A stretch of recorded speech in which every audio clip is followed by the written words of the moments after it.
Happy Wednesday, guys. I'm Toni Shiloh here for your Wednesday excerpt. I thought it would be appropriate to do one from To Win a Prince, hence the tropical background right now. And also the visual of the beautiful cover. I adore it. So I'm just going to read from the prologue because I plan on doing a few more of these just to entice you to pre-order um, your copy. You can pre-order. Links are in my bio. If you pre-order from Baker Bookhouse, they will give you 40% off and free shipping.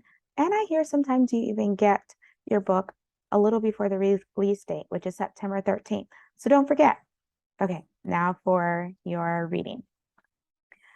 Your Majesty, do you have a recommendation on the sentencing of Prince Ikon Diallo of the Edikan tribe? Brielle Isuelo Adebayo, Queen of Oloro Ile Ijoba of Africa, exhaled slowly, breathing out her nerves. For days, she'd prayed about Ikon's upcoming sentencing for crimes against the crown, specifically crimes of conspiracy to undermine the lawful line of succession. His half-sister Dio Leini, Brie's ex-secretary, had used him in her schemes in an attempt to overthrow Brie as rightful queen. Ikon had come clean when he realized Dio's next step was kidnapping. Fortunately, it had not come to that, and he'd willingly shared the reasons Dio wanted to wear the crown instead of Brie. Unfortunately, the Oloro Ile Royal Council still found him guilty of conspiracy charges. Ikon had been willing to trick Brie into marriage. He'd knowingly colluded with Dio to take Brie's seat to rule the kingdom.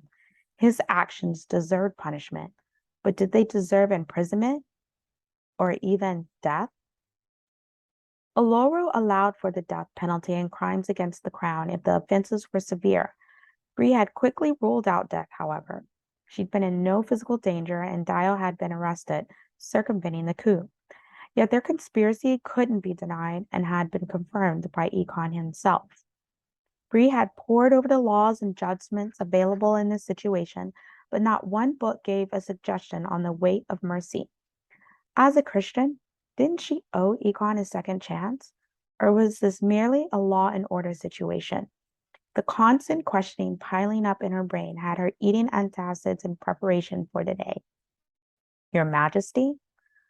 Brielle blinked as Yemi Ladapo's raspy voice broke through her reverie.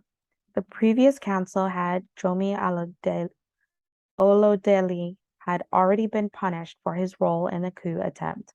He divulged council secrets to Dio, among other crimes.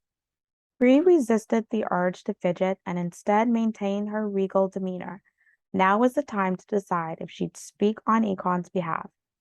Yes, Mr. Ladapo, I have a recommendation. She directed her gaze to the man in question. He stood, chin tucked to his chest. It was the same posture he'd assumed since he'd walked into the council chambers, only looking up when someone directed a question his way. He wore the Edikan colors and an armory, a sash denoting his princely status.